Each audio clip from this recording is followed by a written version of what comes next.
Subscribe करिए hifi study channel को, bell icon को प्रेस कीजिए लेटेस्ट वीडियो अपडेट सबसे पहले पाने के लिए। Hello friends, welcome back hifi study changing the way of education. दोस्तों, आज जो मेरा होगा वो मॉडल पेपर नंबर 7 होगा। इसमें मैं आपको एक क्वेश्चन के 2-3 टाइप बताऊंगा, ठीक है ना। पहला क्वेश्चन जो लिखा है ये क्वेश्चन, और इसके बाद एक क्वेश्चन और मैं इस तरह का बताऊंगा, क्योंकि ये क्वेश्चन होता है एकदम सिंपल है भाई। लेकिन बहुत लोग कह रहे थे कि सर आप बारंबारता, सारणी और टैली चिन्ह वाले क्वेश्चनों को नहीं बताते हो। तो आज शुरुआत करेंगे दोस्तों हम उन्हीं क्वेश्चनों से।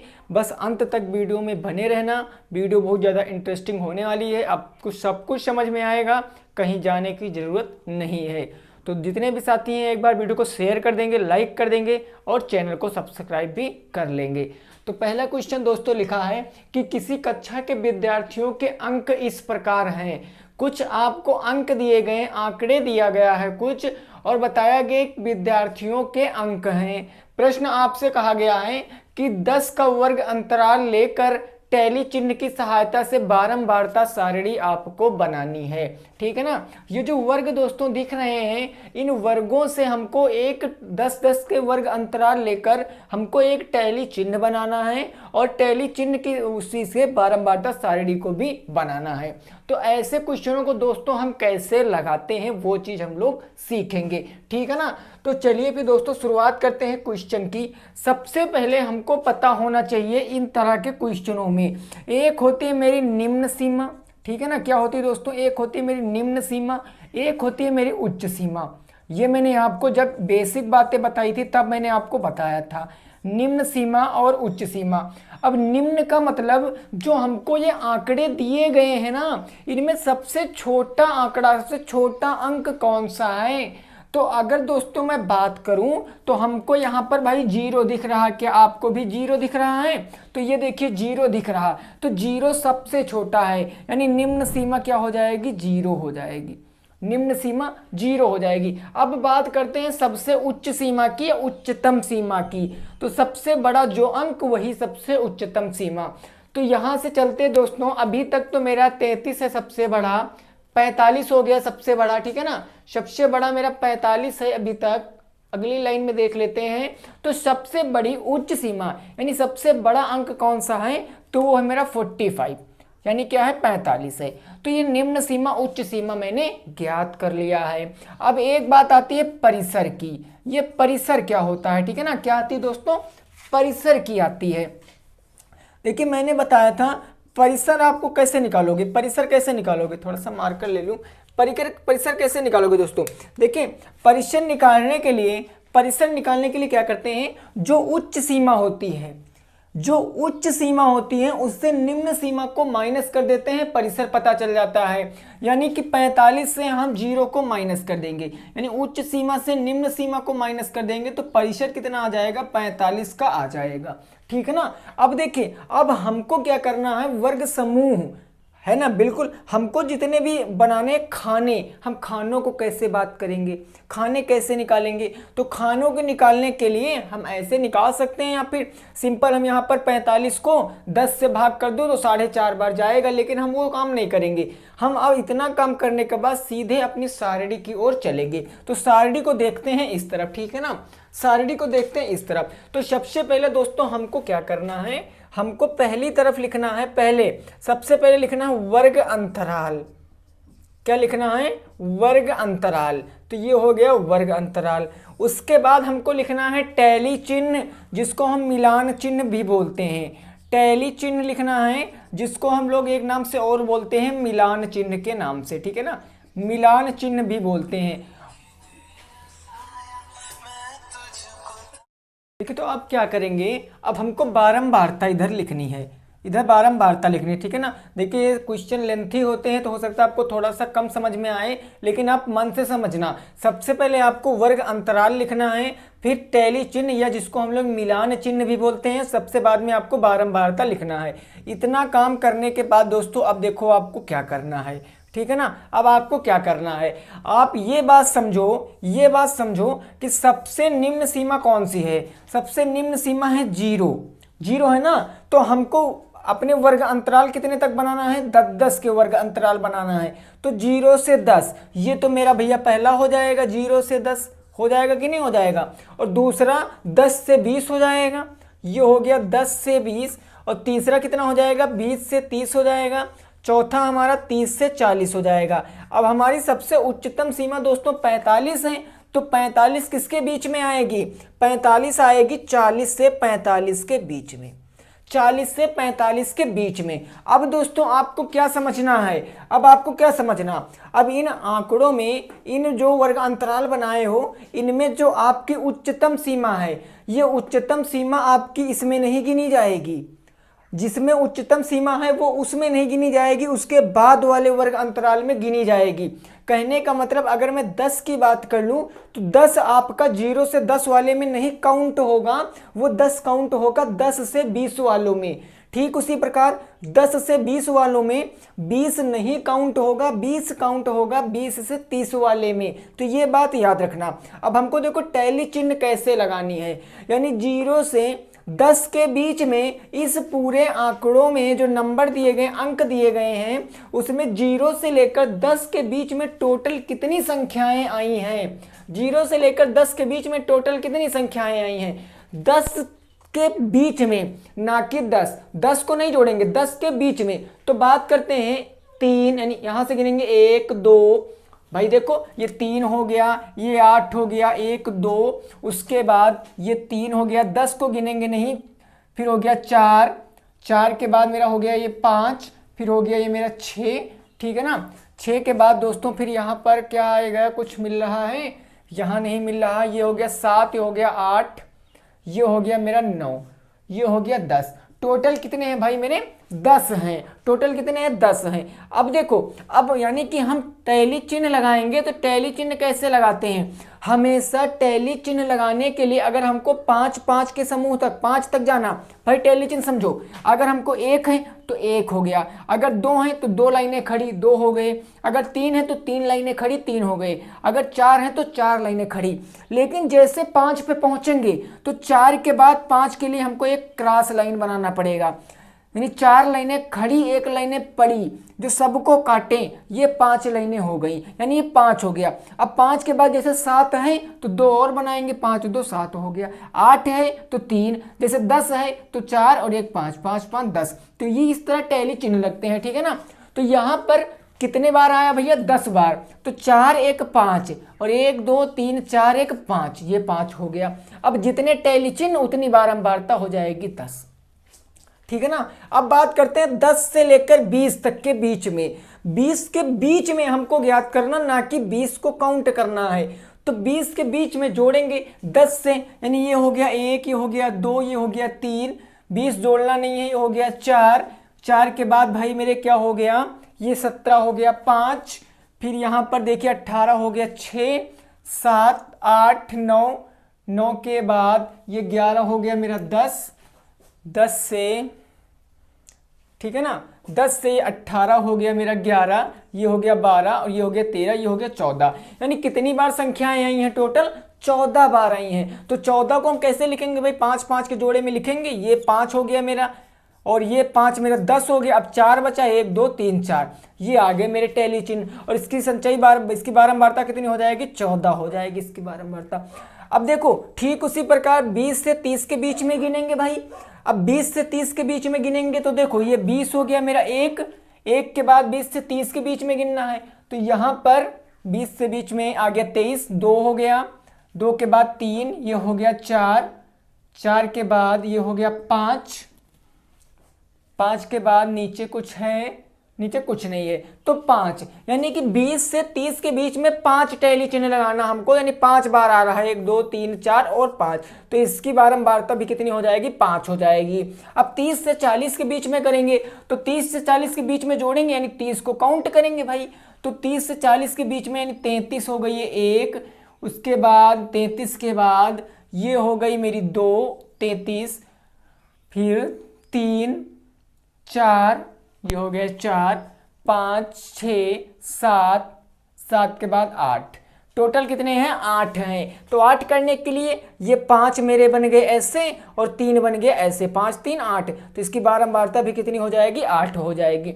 अब बात करते हैं 40 से 45 के बीच में। तो 40 से 45 के बीच में कितना आया, ये 1 हो गया, ये 2 हो गया, 2 के बाद दोस्तों फिर कितना आएगा 40 से 45 के बीच में 2, टोटल कितना आ रहा है 2 आ रहा है। तो कहने का मतलब ये हो गया 2 और इसकी बारंबारता हो गई 2, ये आ गया मेरा आंसर। यहाँ पर हम लोग लिख लेते हैं योग, इसको जोड़ लेंगे 10 4 14, 14 5 कितना हो गया भाई 14 5 हो गया 24, 24 5 29, 29 31 31 31 8 कितना हो गया 39, ठीक है ना, ये हो गया 39।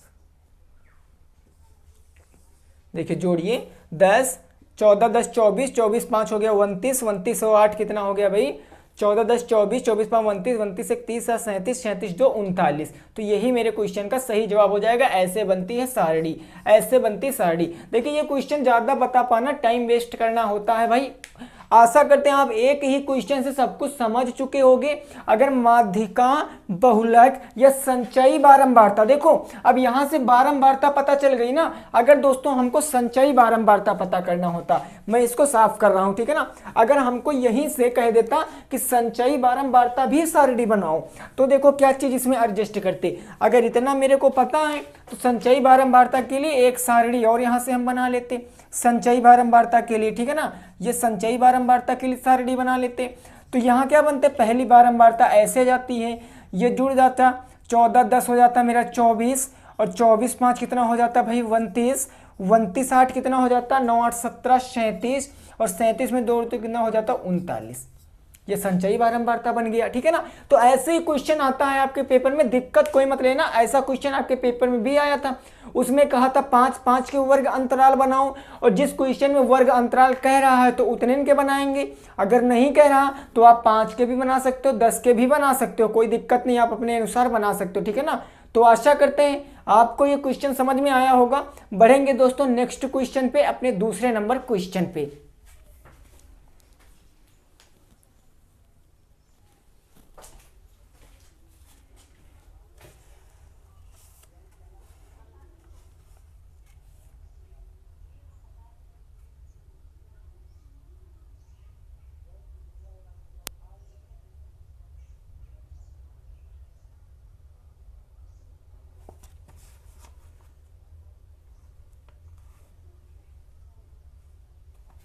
चलिए बढ़ते हैं सेकंड क्वेश्चन पे, देखते हैं सेकंड क्वेश्चन क्या कह रहा है, ठीक है ना। देखिए बस बारंबारता से इस ऐसे क्वेश्चन आ सकते हैं, ज़्यादा से ज़्यादा कहेगा तो कहेगा आयत चित्र पे बनाओ, तो आयत चित्र तो बहुत ज़्यादा आसान है, उसको भी मैंने बताया है कि वर्ग अंतराल को x अक्ष पे और संख्याओं को y अक्ष पे मान लेंगे और उसको हम लोग बना देंगे, ठीक है ना। अगला क्वेश्चन जो मेरा कह रहा है उसको समझते हैं और लगाने का प्रयास भी करते हैं। चलिए नेक्स्ट क्वेश्चन दोस्तों हमारा क्या कह रहा है वो समझते हैं। अगला क्वेश्चन जो मेरा कह रहा है वो कह रहा है राधे के पिता के उसकी आयु से 7 गुनी है। राधे के पिता की आयु, राधे के पिता की आयु उससे 7 गुनी है, ठीक है ना। उससे क्या है 7 गुनी है, उससे 7 गुनी है। आगे क्वेश्चन है 1 वर्ष पहले पिता की आयु राधे की आयु से 9 गुनी थी। 1 वर्ष पहले राधे की आयु, राधे के पिता की आयु, राधे के पिता की आयु, 1 वर्ष पहले राधे के पिता की आयु राधे की कितनी गुनी थी भाई, तो राधे की 9 गुनी थी, राधे की आयु से 9 गुनी थी, ठीक है ना। कितने गुनी थी 9 गुनी थी। क्वेश्चन क्या पूछे हैं, क्वेश्चन इस समय दोनों की आयु बताओ। इस समय दोनों की आयु हमको बताना है, इस समय दोनों की आयु बताओ। देखिए ऐसे क्वेश्चन बहुत ज़्यादा डिफिकल्ट हो जाते हैं अगर आज हम लोग लैंग्वेज नहीं समझ पाएंगे, ठीक है ना। अगर हम लोग लैंग्वेज नहीं समझ पाते हैं दोस्तों तो ऐसे क्वेश्चन बहुत ज़्यादा टफ भी माने जाते हैं। क्वेश्चन है राधे के पिता की आयु इससे उससे 7 गुनी है। 1 वर्ष पहले राधे के पिता की आयु राधे की आयु के 9 गुनी थी। इस समय दोनों की आयु हमको बताना है। तो जिन भी साथियों को ऐसे क्वेश्चनों में भाई दिक्कत होती है वो आज से दिक्कत नहीं होगी, बिल्कुल अच्छे से समझना है। देखिए यहाँ पर क्या दोस्तों, एक तो है राधे, एक है राधे और एक है राधे के पिता।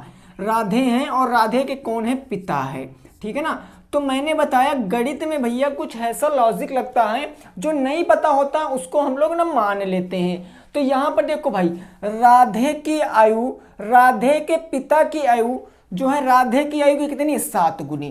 कहने का मतलब उनके पिता की आयु, पिता बड़े होंगे, पिता 7 गुने हैं, राधे पता नहीं, राधे को मैंने मान लिया x, राधे को मैंने क्या मान लिया x। तो पिता को मैंने क्या मान लिया भैया, पिता को मैंने y। अगर y मानेंगे तो उससे भी लगा सकते हैं, लेकिन उससे न लगाएं, हम ऐसे लगाएं, राधे के पिता की आयु उससे 7 गुनी है। तो राधे के पिता की आयु राधे की आयु से 7 गुनी है, यानी कि ये 7x हो जाएंगे। कोई दिक्कत है, 7 गुना कर दिया राधे की आयु की।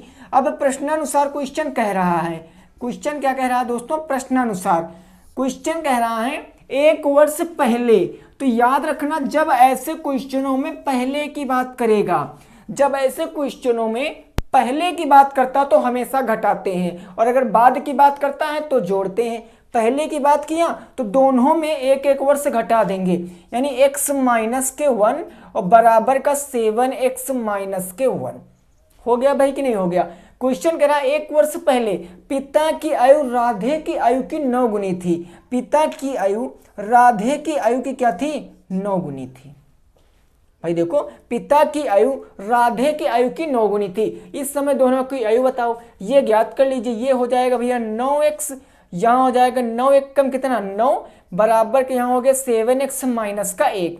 7x प्लस में इस तरफ आएगा माइनस में, तो 9x माइनस का 7x बराबर का माइनस का 1 और प्लस का 9 हो गया। यहाँ बच गया 2x बराबर का 9 में से 1 जाएगा तो 8 बच जाएगा। x बराबर का 8 बटे के हो गया 2, 2 से काटेंगे 4, तो x बराबर 4 आ गया। x बराबर क्या आ गया दोस्तों, 4 आ गया। और 4 थे क्या, 4 राधे थे, यानी राधे की उम्र आ गई 4 वर्ष, और राधे के पिता की आयु 7x है, यानी 7 गुणे 4 बराबर का 7 चौके 28 वर्ष। यही मेरे क्वेश्चन का सही जवाब है, नोट कर सकते हो। 4 वर्ष और 28 वर्ष मेरे क्वेश्चन का क्या हो जाएगा भाई, एकदम सही जवाब हो जाएगा दोस्तों। इस क्वेश्चन को आप x और y मानकर भी लगा सकते थे। ये मत समझना कि ये थोड़ा सा जो है ये अनलीगल मेथड है, ऐसा कुछ नहीं भाइयों, ये लीगल मेथड ही है।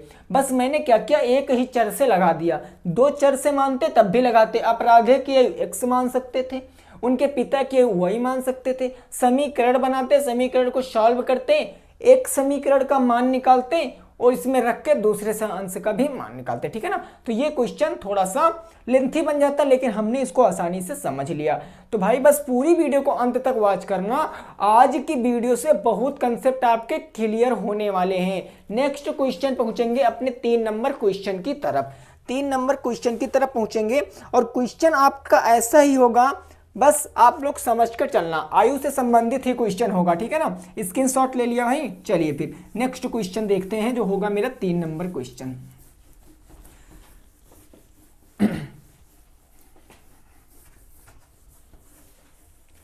देखिए 3 नंबर क्वेश्चन कह रहा, मीरा की आयु इस समय रीता की आयु के 4 गुनी है। मीरा की आयु रीता से 4 गुनी है। रीता से 4/5 गुनी है। रीता से 4/5 गुनी है, ठीक है ना। 4/5 गुनी है। नहीं, क्वेश्चन कह रहा है मीरा की आयु इस समय रीता की आयु के 4/5 है। मीरा की आयु इस समय रीता की आयु के 4/5 है, ठीक है ना। रीता के आयु के 4/5 है। रीता के आयु के 4/5 है। ऐसे लैंग्वेज लिखो तब ज्यादा समझ में आएगा। 4 वर्ष पहले मीरा की आयु रीता की आयु के 3/4 थी। 4 वर्ष पहले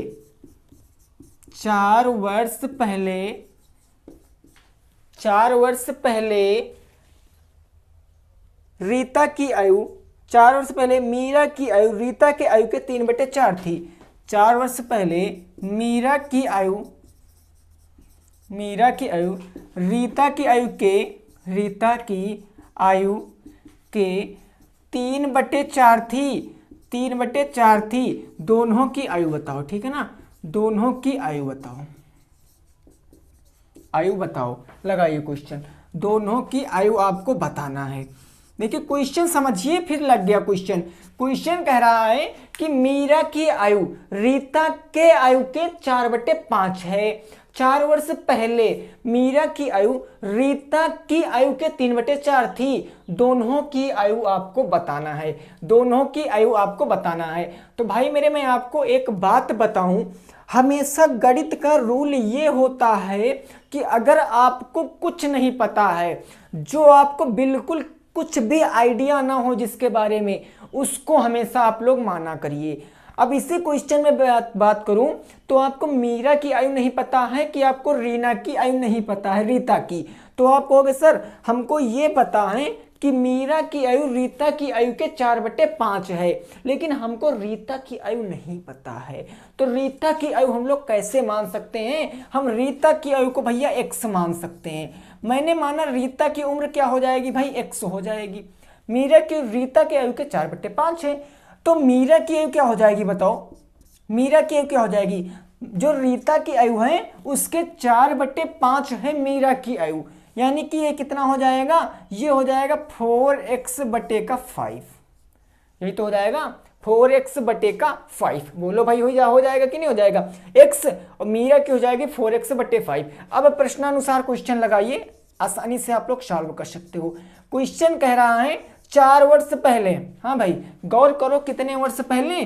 4 वर्ष पहले। और मैंने अभी बताया पहले का मतलब दोनों में उतना उतना घटा दो, 4 घटा दो, यानी कि रीता में से 4 घटाएंगे तो x माइनस का 4 बराबर, इसमें से घटाएंगे तो 4x माइनस का क्या, 4x/5 और माइनस का दोस्तों मेरा क्या हो जाएगा? 4 हो जाएगा, ठीक है ना। तो अब देखिए क्वेश्चन कह रहा है 4 वर्ष पहले मीरा की आयु रीता की आयु के 3/4 थी। मीरा की आयु रीता की आयु के क्या थी? 3/4 थी।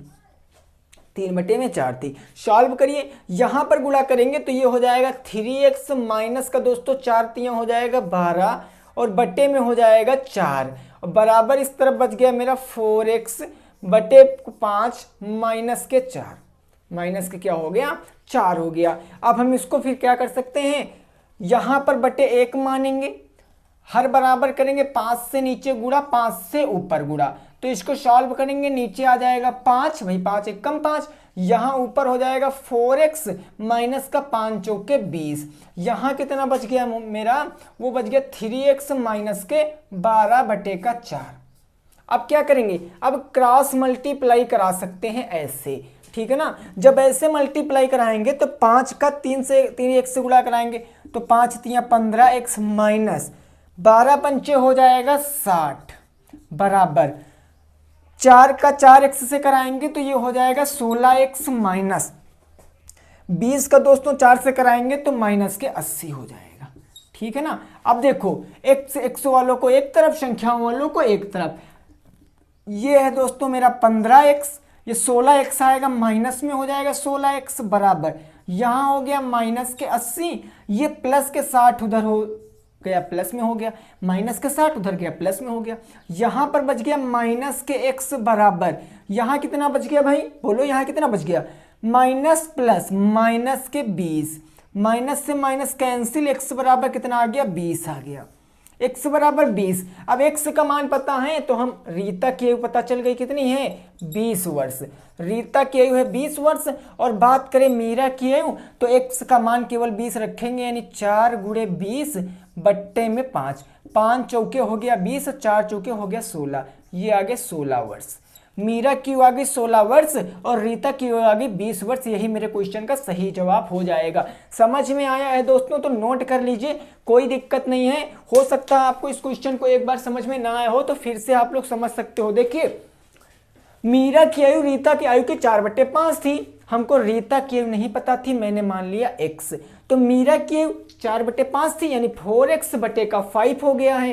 तो यहाँ पर प्रश्नानुसार अब कह रहा 4 वर्ष पहले, जब क्वेश्चनों में पहले की बात करेगा तो उतना हमेशा लेस कर देंगे। मैंने दोनों में 4 घटा लिया, मैंने सॉल्व किया तो सॉल्व करके इतना आ गया 15x - 60 बराबर 16x - 80। संख्याओं वालों को एक तरफ, चरों वालों को एक तरफ। ये 16x प्लस में, इधर माइनस में, तो x बच गया माइनस का। इधर 80 में से माइनस के 80 से प्लस के 60 घटा दिया तो माइनस के 20 बच गया। माइनस से माइनस कैंसिल, x बराबर 20। तो 20 क्या आ गया, रीता की आयु, मीरा की आयु, तो 4 × 20 बटे 5, 5 चौके 20 हो गया और 16 आ गया मीरा की आयु। तो नोट कर सकते हो दोस्तों, नोट कर लीजिए। फिर नेक्स्ट क्वेश्चन पे पहुंचते हैं, ठीक है ना। नेक्स्ट क्वेश्चन पे पहुंचते हैं।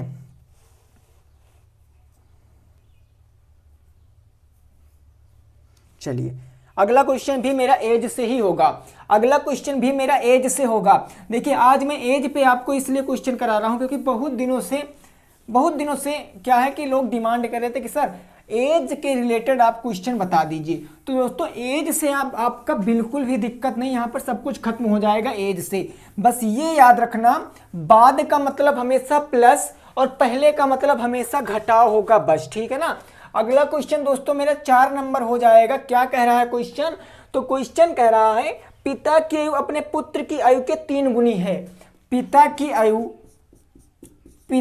आयु अपने पुत्र की आयु के 3 गुनी है। अपने पुत्र की आयु के 3 गुनी है। पुत्र की आयु के 3 गुनी है। आयु के 3 गुनी है। कितने गुनी है, 3 गुनी है। ये पुत्र की आयु के 3 गुनी हो गया। अब क्वेश्चन आगे क्या कह रहा है, 12 वर्ष बाद पिता अपने पुत्र की आयु का 2 गुना हो जाएगा। 12 वर्ष बाद पिता अपने पुत्र का 2 गुना हो जाएगा। कितने गुना भैया, तो 2 गुना हो जाएगा, ठीक है ना, 2 गुना हो जाएगा। क्वेश्चन क्या कहा गया है, क्वेश्चन कहा गया है भाई दोनों की वर्तमान आयु बताओ। दोनों की वर्तमान आयु बताओ। दोनों की वर्तमान आयु आपको बताना है। प्रयास करिए इस क्वेश्चन को लगाने का, फिर मैं बताता हूं, ठीक है ना। क्वेश्चन है मेरा, पिता की आयु अपने पुत्र की आयु के 3 गुनी है। 3 गुनी है, चलो ठीक है ना, आयु के 3 गुनी है, चलो ठीक है इतना। फिर कहा गया 12 वर्ष बाद पिता अपने पुत्र की आयु का 2 गुना हो जाएगा। दोनों की वर्तमान आयु बताना है। दोनों की वर्तमान आयु बताना है। मेरी बात फिर से दोस्तों दिमाग में याद रखना, जिसका आपको कुछ नहीं पता है भाइयों, जिसको कुछ नहीं पता, जिसका कोई आइडिया नहीं है हमें, उसको हमेशा मान लीजिए। फिर क्वेश्चन जैसे जैसे कह रहा है वैसे वैसे चलिए, अच्छे से समझ में आएगा, ठीक है ना। बस भाई पेशेंस बहुत ज़्यादा, धैर्य बहुत ज़्यादा काम आता है इस तरह के क्वेश्चनों में। लग के तुरंत उड़ना नहीं है कि हम इसको तुरंत सॉल्व कर लेंगे, ऐसा कुछ नहीं करना। नहीं, गलती मेरे से भी हो जाती है, गलती आपसे भी हो जाएगी, ठीक है ना। तो ये काम नहीं करना है। तो देखिए, मैं पढ़ता हूँ क्वेश्चन को। क्वेश्चन है पिता की आयु अपने पुत्र की आयु के 3 गुनी है। अब एक बात समझो, पिता और पुत्र की बात किया गया तो आप खुद से समझो भाई, यार पिता जो हैं वो बड़े होंगे तो वही तो 3 गुने होंगे, पुत्र का तो पता नहीं, बस लग गया क्वेश्चन। अगर दोस्तों मैं पुत्र की आयु क्या मान लूं, पुत्र की आयु में x मान लूं तो पिता कितने वर्ष के हो जाएंगे। अगर पुत्र की आयु मैंने x मान लिया तो पिता हो जाएंगे 3 गुने, वो भी किसके, पुत्र की आयु के। तो पुत्र की आयु x थी, इसके 3 गुना 3x। चलिए लगा दिया मैंने प्रश्नानुसार। अब प्रश्न क्या कह रहा है वो चीज समझिए। प्रश्न कह रहा है दोस्तों कि 12 वर्ष बाद, बाद का मतलब हमेशा प्लस ही होता है, बाद का मतलब हमेशा प्लस होता है। तो यानी बाद, तो ये हो जाएंगे x प्लस के 12 और बराबर इस तरफ हो गया 3x प्लस के 12, दोनों में 12 12 ऐड कर दिया। पिता अपने पुत्र का 2 गुना हो जाएगा। पिता जो है अपने पुत्र का 2 गुना हो जाएगा। बस देखो, ये हो गया मेरा 2x प्लस का 12 दुना हो गया 24 बराबर इस तरफ हो गया 3x प्लस के 12। अब देखो कितना आसान सवाल बन गया, x वालों को एक तरफ, संख्याओं वालों को एक तरफ। तो यहाँ दोस्तों है मेरा 2x, ये 3x आ जाएगा, माइनस में आ गया 3x बराबर, यहाँ बच गया इधर 12, ये प्लस में उधर जाएंगे माइनस के, बच गया 24। ठीक है ना। अब देखो दोस्तों 2x से माइनस के 3x जाएगा तो माइनस के x बराबर का, यहाँ पर 12 से 24 जाएगा तो माइनस के 12 बच जाएगा, माइनस के 12, माइनस से माइनस कैंसिल, x बराबर 12 आ गया भाई, x बराबर 12 आ गया। तो 12 आया क्या, पुत्र की आयु, ये पुत्र की आयु आ गई 12 वर्ष, क्योंकि मैंने x माना था, और पिता की आयु 3x है, यानी 3 गुणे का हो जाएगा 12, 12 3 आ गया 36 वर्ष मेरे क्वेश्चन का सही जवाब, 12 3 36 वर्ष मेरे क्वेश्चन का सही जवाब। तो नोट कर लीजिए दोस्तों, फिर नेक्स्ट क्वेश्चन पे पहुंचते हैं। स्क्रीनशॉट लेते रहना, बहुत इंपॉर्टेंट क्वेश्चन है भाई, कॉन्सेप्ट के साथ आपको बता रहा हूं, बिल्कुल भी दिक्कत मत लेना दोस्तों, ठीक है ना। नेक्स्ट देखते हैं अगला क्वेश्चन हम लोग। अब अगला क्वेश्चन देखते हैं, कोई दिक्कत की बात नहीं है।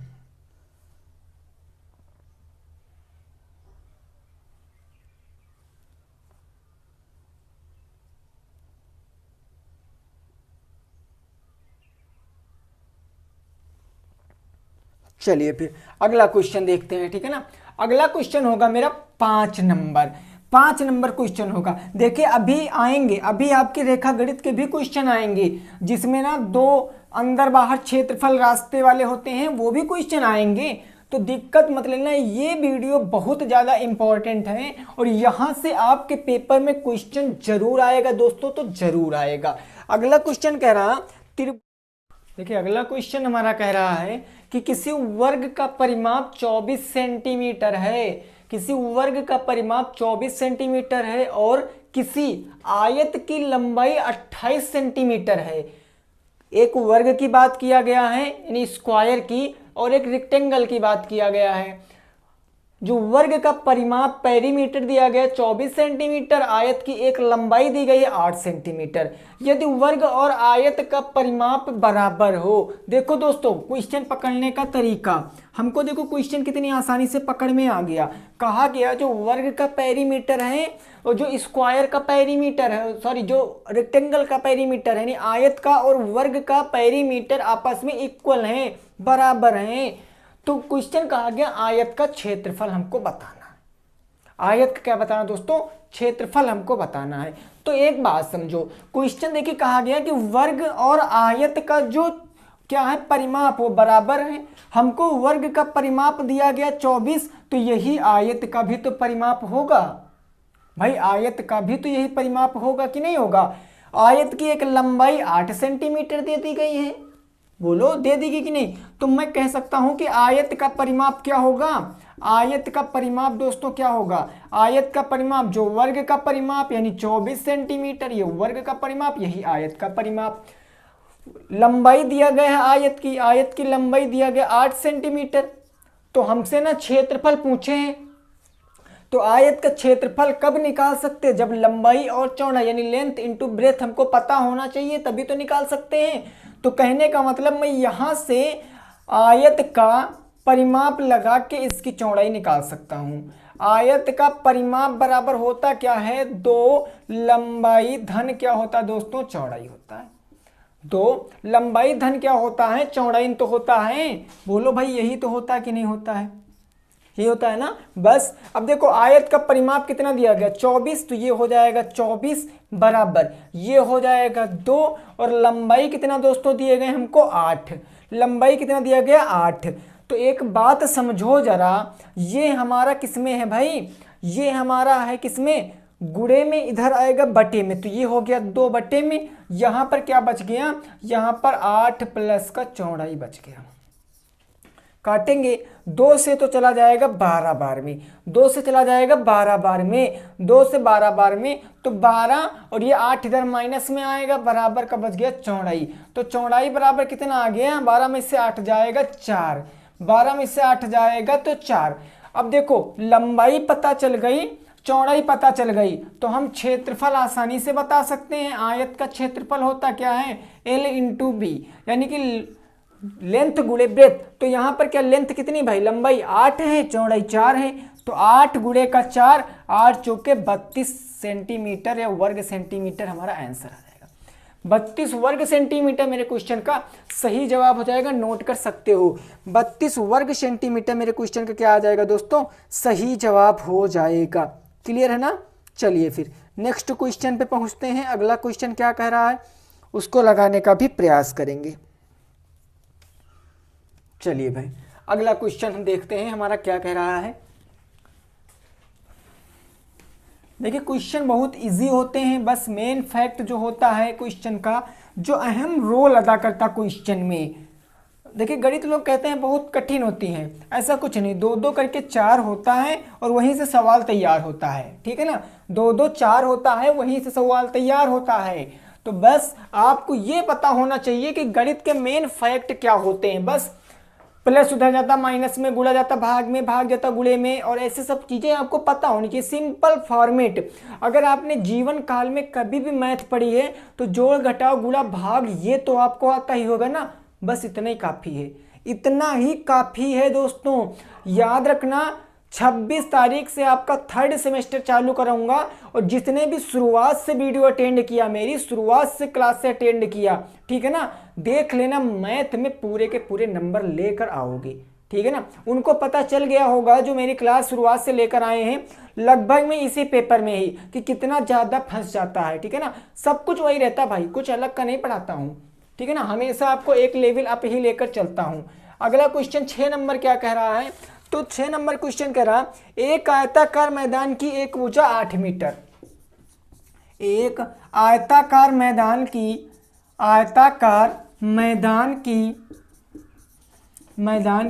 एक भुजा 8 मीटर है।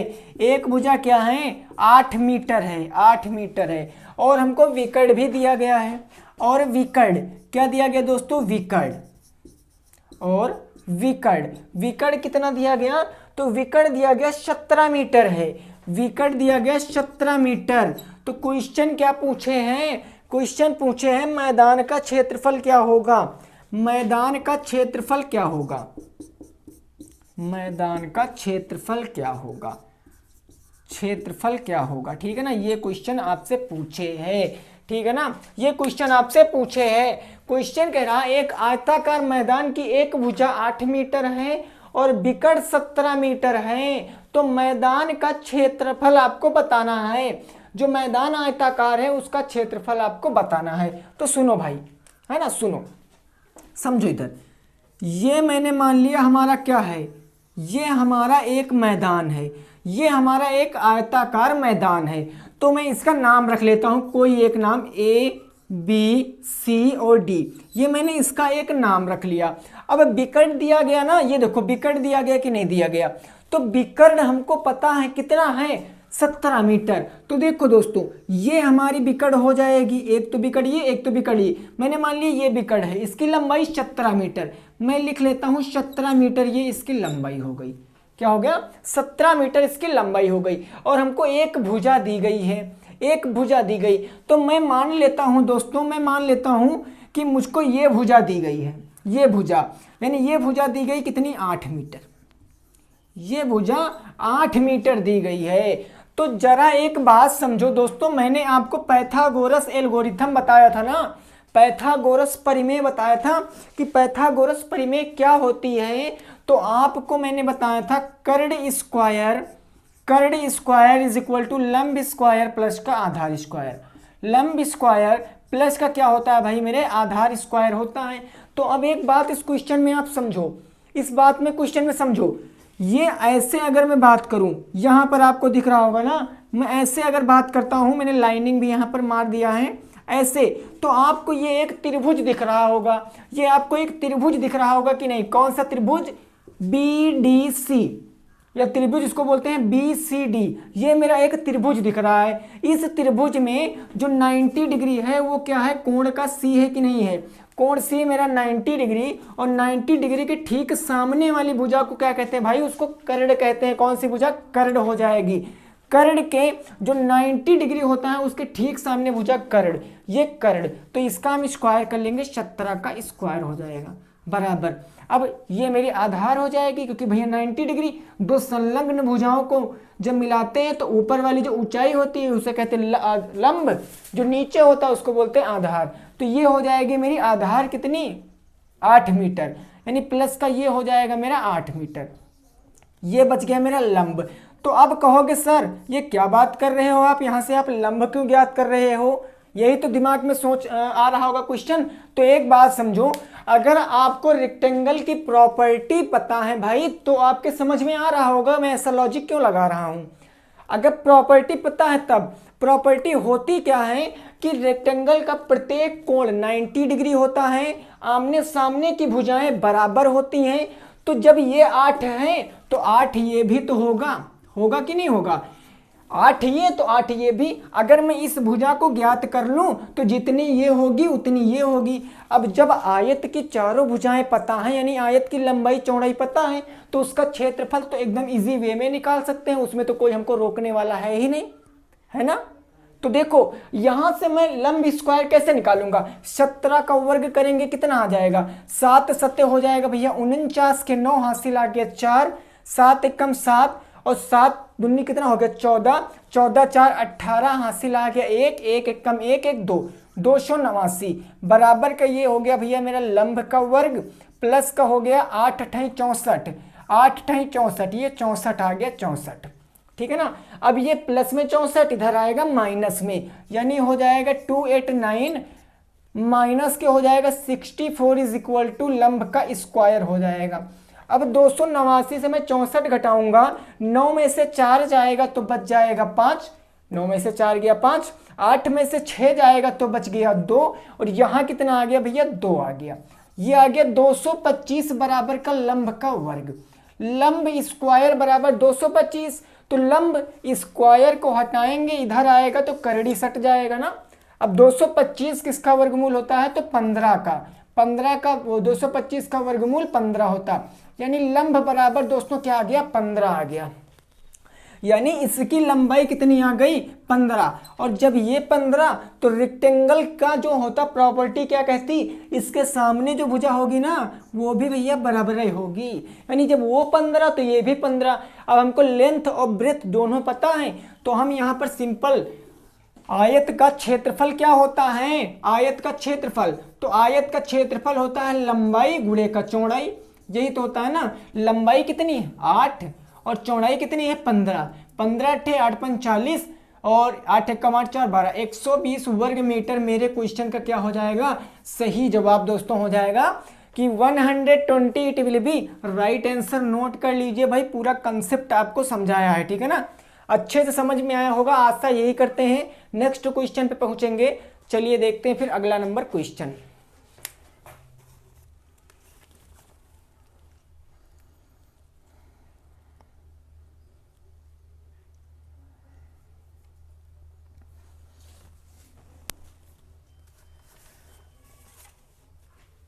अगला क्वेश्चन हो जाएगा मेरा 7 नंबर। देखिए स्क्रीनशॉट ले लेना, अगर फिर भी आपको कोई दिक्कत लग रही है तो कमेंट बॉक्स ऑन रहता है, उसमें अपना आप डाउट क्लियर करा सकते हो।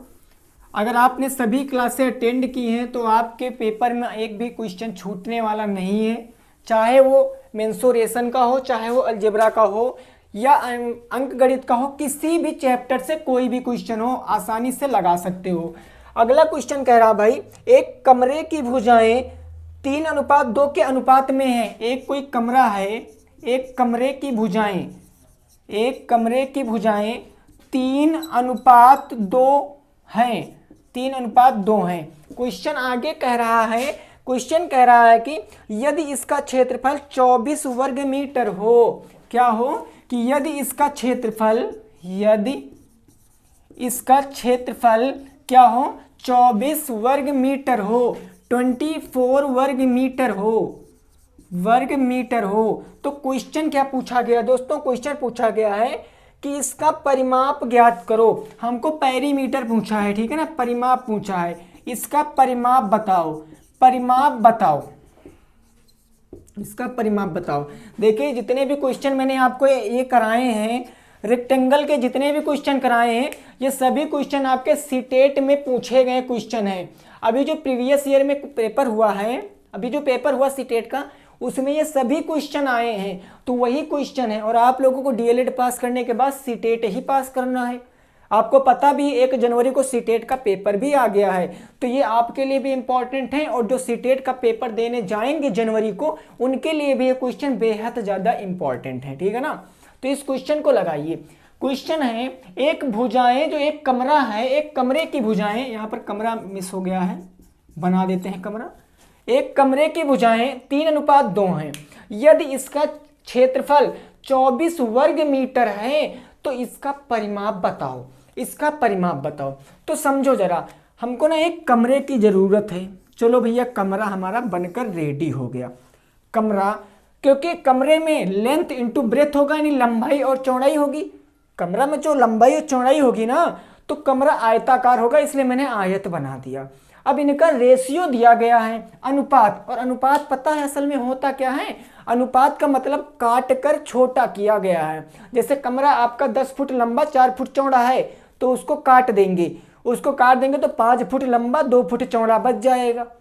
यही होता है मेरा रेशियो, ठीक है ना। अनुपात का मतलब शॉर्ट फॉर्म, छोटा रूप, रेशियो का ये मतलब होता है। तो हमको यहाँ पर अगर दोस्तों मैं इसको x मानूं, लंबाई को x मानूं और चौड़ाई को भी x मानूं, ठीक है ना, क्योंकि पता नहीं है तभी तो परिमाप कहाँ बता सकते जब तक लंबाई चौड़ाई नहीं पता होगी।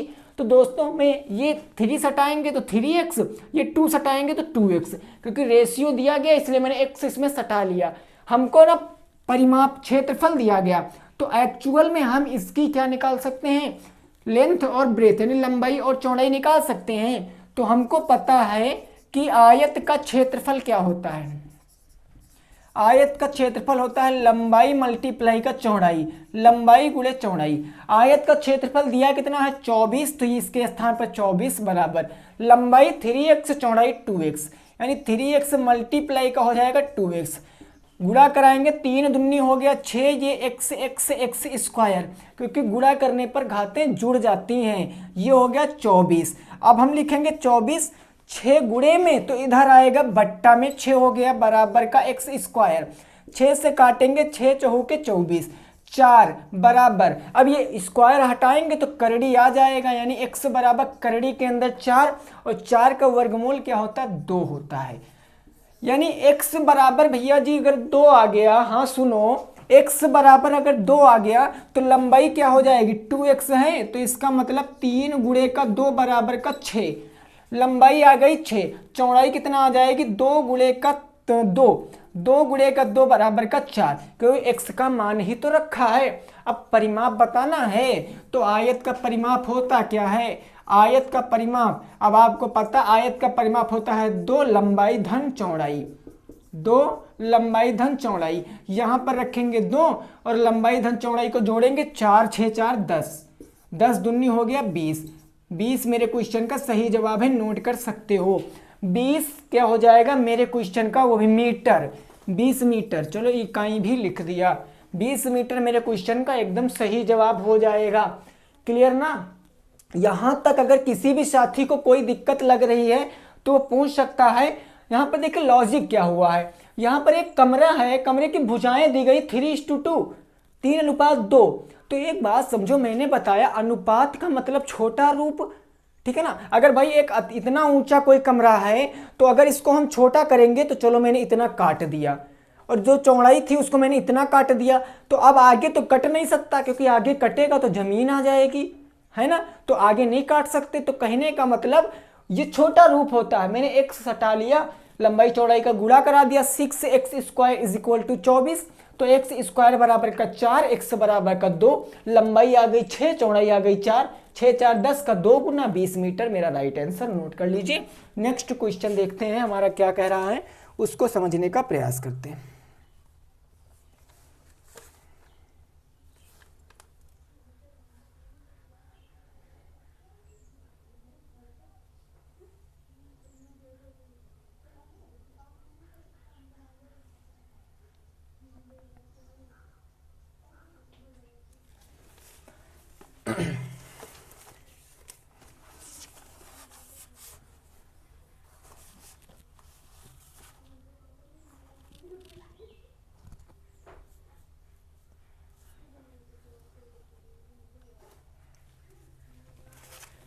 चलिए अगला हो जाएगा मेरा 8 नंबर क्वेश्चन।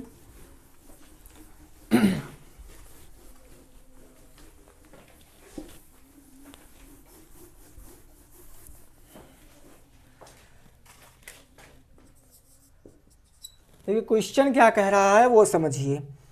क्वेश्चन कह रहा है मेरा भैया 1.5x प्लस का 2.5y, 1.5x प्लस का 2.5y बराबर मेरे को कितना दिया गया, तो दिया गया है 21, ठीक है ना।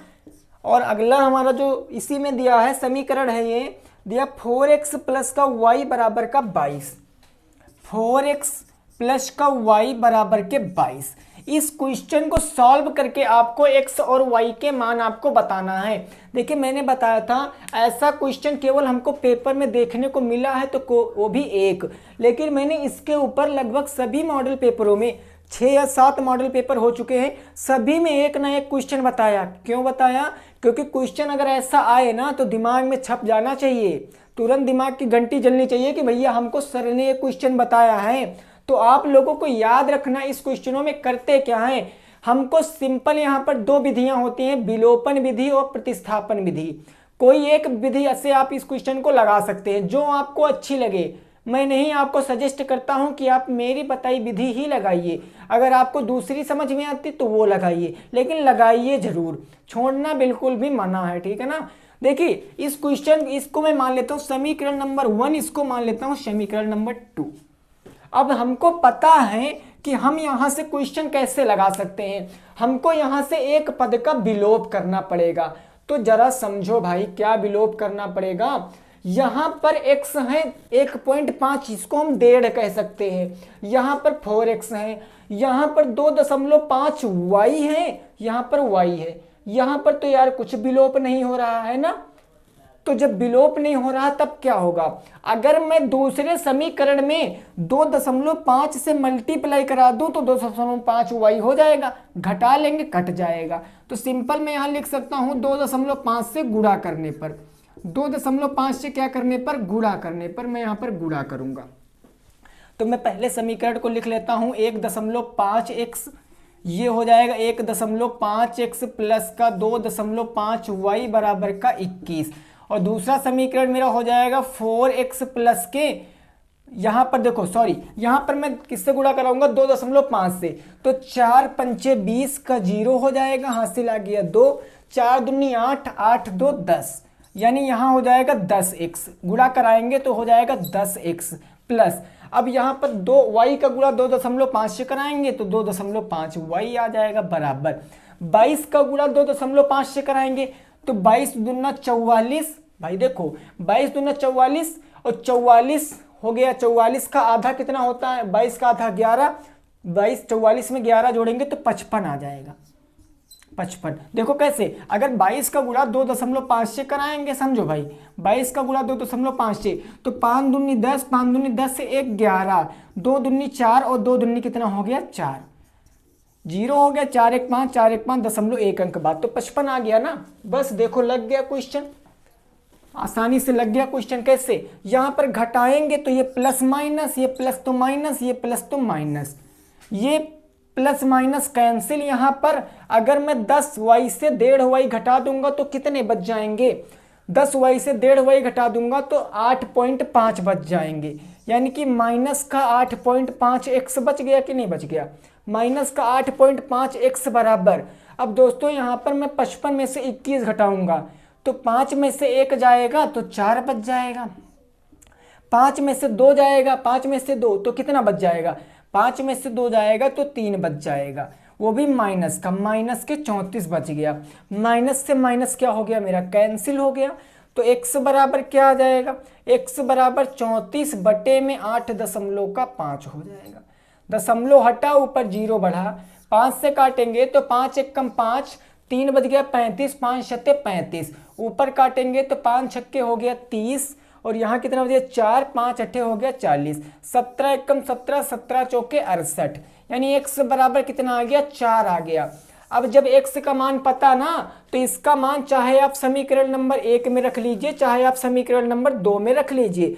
अगर मैं 1 में रखता हूं इस वाले समीकरण में x का मान, तो देखो मैं रखूंगा क्या हो जाएगा, 1.5 गुणे का हो जाएगा मेरा 4, प्लस का हो जाएगा 2.5y बराबर का 21 हो जाएगा, 4 पंचे 20, 4 1 कम 4 और 2 कितना हो गया भैया, 4 1 कम 4 2 6, ठीक है ना, 4 पंचे 20 हो गया, 4 पंचे कितना हो गया 20, 4 एकम 4 और 4 दो 6, यानी 6 आ गया यहाँ पर।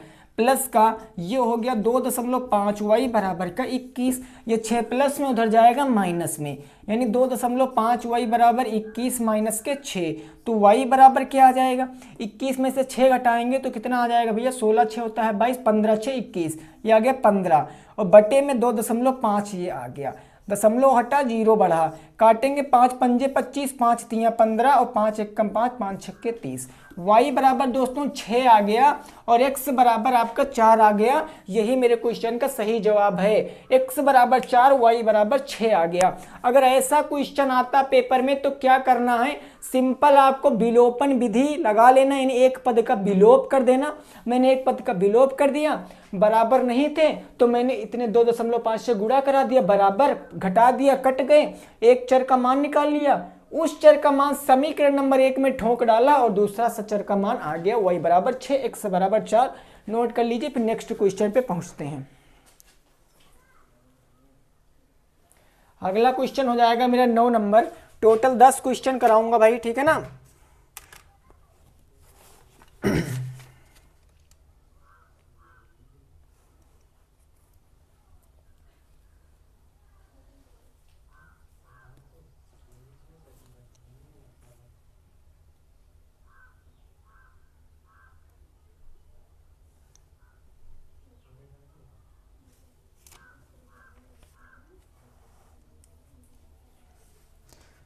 जल्दी से भाई नोट करिए, फिर नेक्स्ट क्वेश्चन।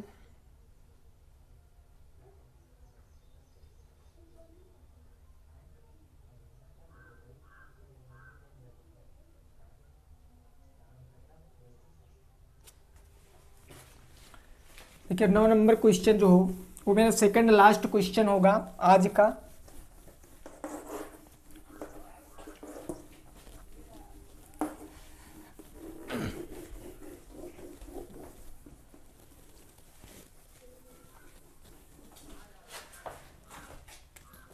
क्वेश्चन कह रहा है भाई हमारा 9 नंबर क्वेश्चन कह रहा है हमारा कि x square minus 12xy plus का 36y square, x square minus 12xy, x square minus के 12xy प्लस के 36, ठीक है ना, प्लस के 36, ये हमारा क्वेश्चन है, वो भी y स्क्वायर, 36y स्क्वायर। इस क्वेश्चन को सॉल्व करिए और बताइए इसमें इसके गुणनखंड क्या हो जाएंगे। इस क्वेश्चन को सॉल्व करके बताना है इसके गुणनखंड क्या हो जाएंगे। हमेशा मैंने बताया जब कभी भाई ऐसा क्वेश्चन आए ना, जब कभी आए तो इसकी तुलना आप ax स्क्वायर प्लस का bx प्लस के c प्रकार से कर लीजिए बस। तो यहाँ पर मैं क्या करूँगा, यहाँ पर मैं क्या करता हूँ भाई, इसको इससे मल्टीप्लाई कराता हूँ, तो 36 से कम 36, और 36 के 2 ऐसे फैक्टर करें ना, 36 के 2 ऐसे फैक्टर करें कि जोड़ने या घटाने पर 12 आना चाहिए, तो वो होता है 6 6 के 36 माइनस के 6 माइनस के 6 माइनस के 12 हो जाएगा। बस देखो कैसे लग गया क्वेश्चन, आसानी से समझो। ये हो गया एक्स स्क्वायर माइनस, अब मैं 12xy ना कहकर दोस्तों क्या कहूँगा, माइनस के 6xy और माइनस के 6xy, तभी तो 6 6 12 माइनस का होगा ना, तो यहाँ पर प्लस का आ गया मेरा 36y स्क्वायर।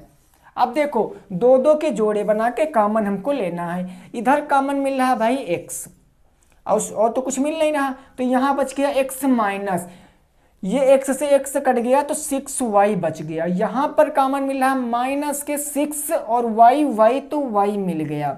अब समझो यहाँ पर जब कभी माइनस में कॉमन लेंगे तो ब्रैकेट के अंदर के चिन्ह बदल जाएंगे, 6y से 6y कैंसिल तो x बचा, देखो माइनस के 6y था तो 6y चला गया तो x से बचा ना, तो x बच गया, ये प्लस था तो माइनस 6 6 के 36 और 2y से 1y कट गया तो y बच गया।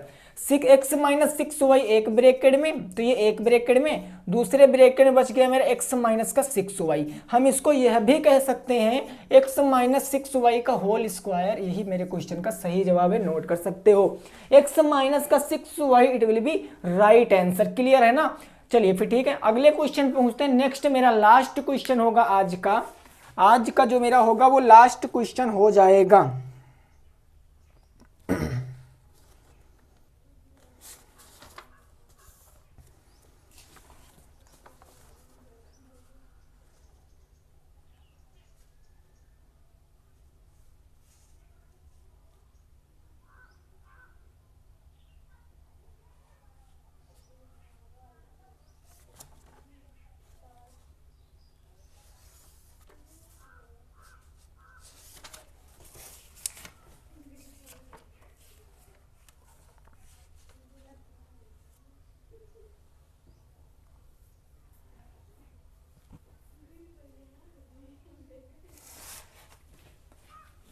चलिए अगला क्वेश्चन है 10 नंबर, वो मेरा सरसमिकाओं से रिलेटेड क्वेश्चन होगा, ठीक है ना।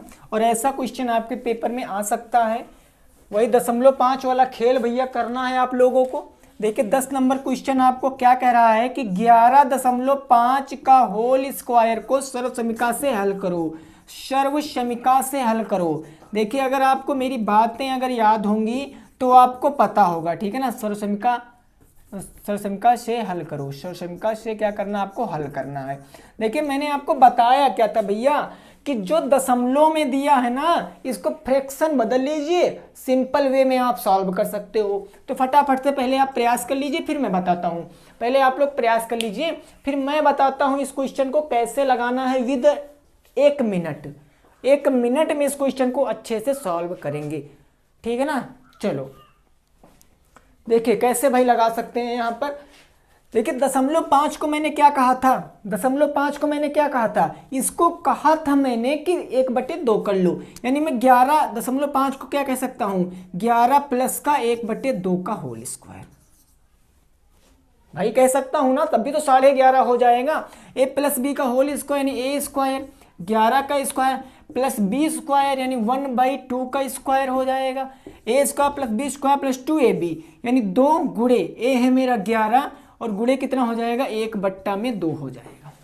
बस सॉल्व कर सकते हैं। 11 का वर्ग 1 to 1 121 प्लस का 1 का वर्ग 1 और 2 का वर्ग हो गया 4, यहाँ हो गया प्लस का, ये 2 से 2 कट गया, बच गया 11। अब देखो अब हमको दशमलव था तो दशमलव में आंसर लाना था, यानी हम 4 को 1/4 को भाग कर सकते हैं, दशमलव लगाएंगे 0 बढ़ाएंगे, 4 दूनी 8 हो गया, 4 पंचे 20 हो गया, 0.25।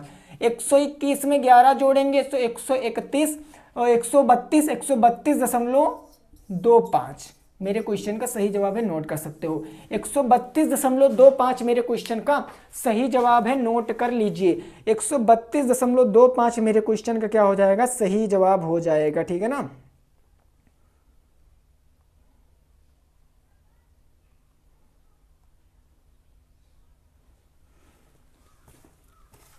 चलिए फिर ठीक, तो आशा करते हो दोस्तों आपके लिए वीडियो बहुत ज़्यादा हेल्पफुल रही होगी। अगर आपको वीडियो पसंद आई है तो वीडियो को लाइक कर देना। जो नए व्यूअर मेरे चैनल को देख रहे थे वो चैनल को भी सब्सक्राइब कर लेंगे।